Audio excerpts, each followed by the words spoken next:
This is how to toast panko breadcrumbs before baking. The reason that I like to toast panko breadcrumbs before I dredge whatever protein I'm using them on is because they don't get a super brown color in that one bake time alone, so I like to toast them off in advance to make sure I get a good brown color on them. Toasting the panko breadcrumbs in the oven prior to coating your protein will actually make them a little bit more crispy and browned when you go to cook them in the oven for the second time.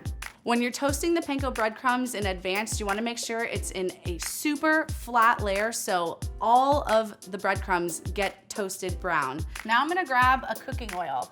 So you're just gonna lightly spray the top just a few times. The reason that we use the broiler versus just toasting them in the oven is because a broiler gets up to 500 to sometimes 600 degrees depending on your oven. You want that brown to happen really quickly, and that is the best, most efficient way to do it. You just gotta keep an eye on it. Are you looking for more product advice and wisdom from me? Or me? Or me? Hit that subscribe button or head over to thedesirecompany.com for more classes, how-tos, and reviews.